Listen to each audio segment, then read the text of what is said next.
আমন্ত্রণ জানাচ্ছি আপডেট সংবাদে। শুরুতেই জানিয়ে দিব গুরুত্বপূর্ণ শিরোনাম, এরপরেই থাকবে বিস্তারিত। বাংলাদেশের সর্বশেষ গুরুত্বপূর্ণ আপডেট সংবাদে আপনাকে স্বাগত। শুরুতেই সংবাদ শিরোনাম, পরে বিস্তারিত। প্রথমেই জানাবো বৈষম্যবিরোধী ছাত্র আন্দোলনের ৩ দফা আল্টিমেটাম। গোপালগঞ্জে জাতীয় নাগরিক পার্টি এনসিপির সমাবেশে হামলার ঘটনায় সরকারের প্রতি ৩ দফা দাবি জানিয়ে ২৪ ঘণ্টার আল্টিমেটাম দিয়েছে বৈষম্যবিরোধী ছাত্র আন্দোলন। চলমান পরিস্থিতিতে সন্ধ্যা ৭:৩০টার পর রাজধানীর শাহবাগ মোড়ে এক জরুরি সংবাদ সম্মেলন থেকেই আল্টিমেটাম ঘোষণা করেন সংগঠনটির সভাপতি রিফাত রশিদ। এরপর জানাবো গোপালগঞ্জে কি হচ্ছে, প্রশ্ন জামাত আমিরের।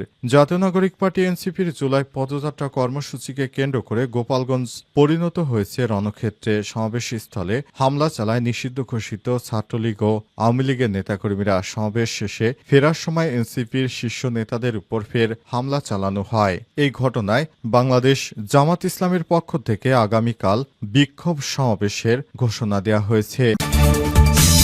এদিকে বিপ্লব ও বিপ্লবীদের সুরক্ষায় ফ্যাসিস্টদের নির্মূল করতে হবে বললেন নুরুল হক। গণ অধিকার পরিষদের সভাপতি নুরুল হক নূর বলেছেন, ফ্যাসিস্ট আওয়ামী লীগের প্রশ্নে আর কোনো ছাড় নয়। বিপ্লব ও বিপ্লবীদের সুরক্ষায় ফ্যাসিস্টদের নির্মূল করতে হবে। গোপালগঞ্জ জাতীয় নাগরিক পার্টি এনসিপির সমাবেশ শেষে ফিরে আসার সময় সড়ক অবরোধ করে কেন্দ্র নেতাকর্মীদের গাড়ি ভরে হামলার ঘটনায় তিনি এসব কথা বলেছেন।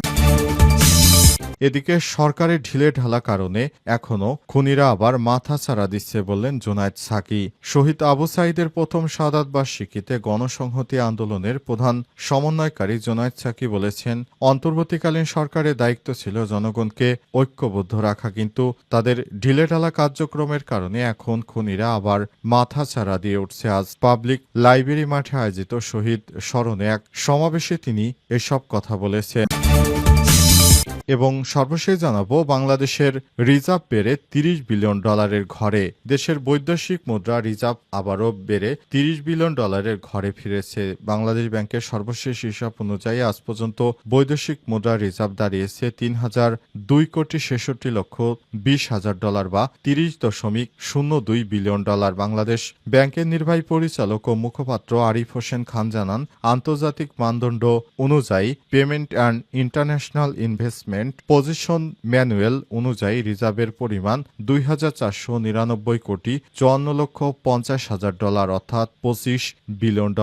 বাংলাদেশ ব্যাংকের নিজস্ব হিসাব অনুযায়ী দেশের রিজার্ভের পরিমাণ এখন $30 বিলিয়ন ছাড়িয়ে গেছে, যেটি বাংলাদেশের জন্য খুবই সুসংবাদ। প্রিয় দর্শক, এতক্ষণ শুনছিলেন সংবাদ শিরোনাম, এবারে বিস্তারিত।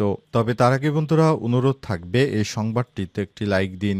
এই চ্যানেলে আপনি নতুন হয়ে থাকলে আমাদের সংবাদটি দেখতে চ্যানেলটি সাবস্ক্রাইব করে রাখুন। কমেন্ট করে বন্ধুরা আপনার মূল্যবান মতামত জানিয়ে দিন আপনি বিশ্বের কোন দেশ থেকে বা বাংলাদেশের কোন স্থান থেকে আমাদের সংবাদটি দেখছেন এবং শুনছেন। আর বন্ধুরা, এই সংবাদটি আপনার সোশ্যাল মিডিয়া ফেসবুকে শেয়ার করে বন্ধুদেরও দেখার সুযোগ করে দিন। এবারে বিস্তারিত।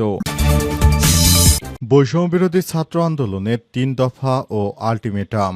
গোপালগঞ্জে জাতীয় নাগরিক পার্টি এনসিপির সমাবেশে হামলার ঘটনায় সরকারের প্রতি ৩ দফা দাবি জানিয়ে ২৪ ঘণ্টার আল্টিমেটাম দিয়েছে বৈষম্যবিরোধী ছাত্র আন্দোলন। চলমান পরিস্থিতিতে আজ সন্ধ্যা ৭:৩০টার দিকে শাহবাগ মোড়ে এক জরুরি সংবাদ সম্মেলনে এই আল্টিমেটাম ঘোষণা করে সংগঠনটির সভাপতি রিফাত রশিদ। অবিলম্বে জুলাই ঘোষণাপত্র জারি করতে হবে দাবি করে তিনি বলেছেন, গোটা পুলিশি ব্যবস্থাকে সংস্কার করে ঢেলে সাজাতে হবে। গোপালগঞ্জ সহ সারা দেশে আওয়ামী লীগ বিরোধী সাঁড়াশি অভিযান পরিচালনা করতে হবে। রিফাত রশিদ হুঁশিয়ারি উচ্চারণ করে আরো বলেছেন, আমরা আওয়ামী লীগের কাউকে কাঠগড়ার বাইরে দেখতে চাই না। ২৪ ঘণ্টার মধ্যে এই দাবি বাস্তবায়ন করতে হবে।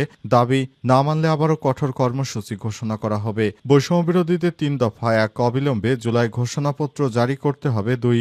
আওয়ামী পুলিশ কাঠামো ভেঙে ফেলে পুরো ব্যবস্থা সংস্কার করতে হবে। ৩. আগামী ২৪ ঘণ্টার মধ্যে গোপালগঞ্জ সহ সারা দেশে সাঁড়াশি অভিযান চালিয়ে সক্রিয় সকল আওয়ামী সন্ত্রাসীদের গ্রেপ্তার করতে হবে, তাদেরকে বিচারের আওতায় নিয়ে আসতে হবে। ভবিষ্যতে যাতে করে আর কোনো সন্ত্রাসীরা মাথাছাড়া দিয়ে উঠতে না পারে, এর জন্য ভবিষ্যতে আবারও সাঁড়াশি অভিযান পরিচালনা করতে হবে। অবস্থায় ভবিষ্যতে যেন কোনোভাবে আওয়ামী লীগ আর এইভাবে ফ্যাসিবাদী কার্যক্রম চালাতে না পারে, এ কারণে সংগঠনটির পক্ষ থেকে সরকারকে বার্তা দেওয়া হয়েছে।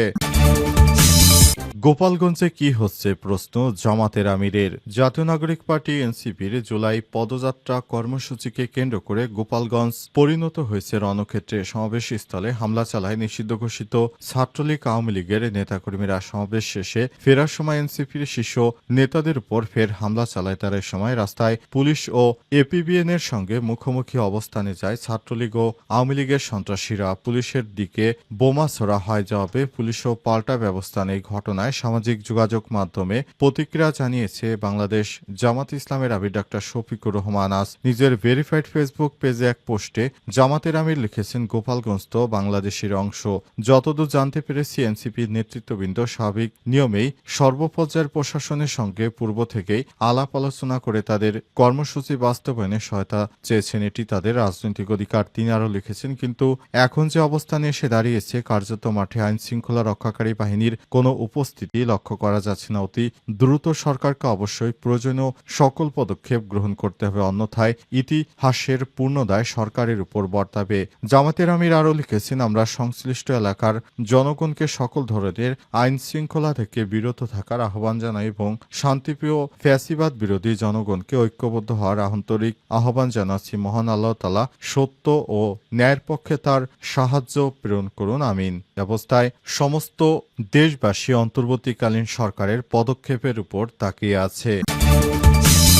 বিপ্লব ও বিপ্লবীদের সুরক্ষায় ফ্যাসিস্টদের নির্মূল করতে হবে বলেন নুরুল হক। গণ অধিকার পরিষদের সভাপতি নুরুল হক নূর বলেছেন, ফ্যাসিস্ট আওয়ামী লীগের প্রশ্নে আর কোনো ছাড় নয়। বিপ্লব ও বিপ্লবীদের সুরক্ষায় ফ্যাসিস্টদের নির্মূল করতে হবে। গোপালগঞ্জ জাতীয় নাগরিক পার্টি এনসিপির সমাবেশ শেষে ফিরে আসার সময় সড়কে অবরোধ করে কেন্দ্রীয় নেতাকর্মীদের গাড়ি ভরে হামলার ঘটনায় কথা বলেন তিনি। আজ ফেসবুক স্ট্যাটাসে গণ অধিকার পরিষদের সভাপতি নুরুল হক নূর বলেছেন, সারা দেশে লীগের দুর্বৃত্ত সন্ত্রাসীরা গোপালগঞ্জে আস্তানা গেড়েছে।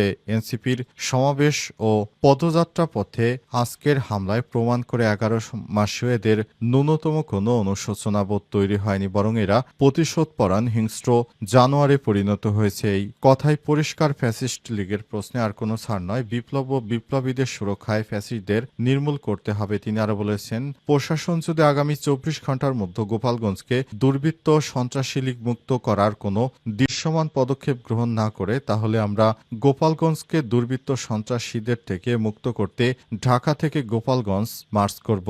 গোপালগঞ্জবাসীর প্রতি আমাদের আহ্বান, ফ্যাসিবাদ নির্মূলে আপনারাও আওয়াজ তুলুন, পুরো বাংলাদেশ আপনাদের পাশে থাকবে। এ সময় তিনি গোপালগঞ্জের ফ্যাসিবাদীদের হুঁশিয়ারি দিয়ে বলেছেন, আমরা যদি মার্চ করি তাহলে পিঠের চামড়া থাকবে না। এ সময় গণ অধিকার পরিষদের নেতাকর্মীরাও মার্চের পক্ষে সমর্থন জানিয়েছে এবং আগামীকাল বাংলাদেশ জামাত ইসলামের পক্ষ থেকে সারা দেশব্যাপী বিক্ষোভ সমাবেশ করা হবে। এছাড়াও শিক্ষার্থীদের পক্ষ থেকে কাল ব্লকেট কর্মসূচি ঘোষণা করা হলেও নাহিদ ইসলামের পক্ষ থেকে বিষয়টি জানানোর পর তারা সরে এসে তারাও বিক্ষোভ মিছিলের আয়োজন করেছে।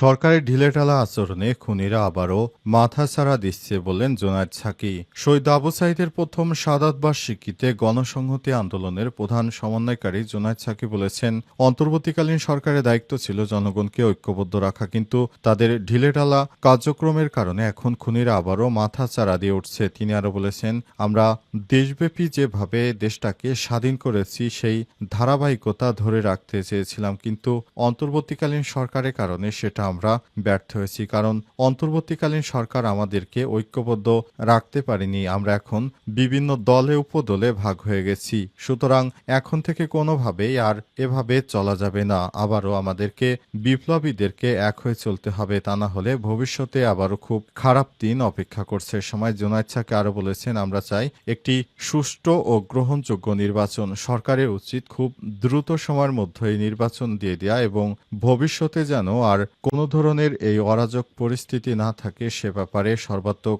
সহযোগিতা করা। সরকারের পক্ষ থেকে ফ্যাসিস্টদের ব্যাপারে পুরোপুরি কার্যকর পদক্ষেপ না নেয়ার কারণে ফ্যাসিস্টরা মাথাচাড়া দিয়ে উঠেছে। গোপালগঞ্জের ঘটনায় তিনি উদ্বেগ প্রকাশ করে বলেছেন, গোপালগঞ্জের আজকে যে ঘটনা ঘটল এর জন্য অন্তর্বর্তীকালীন সরকার কোনোভাবে দায় এড়াতে পারে না।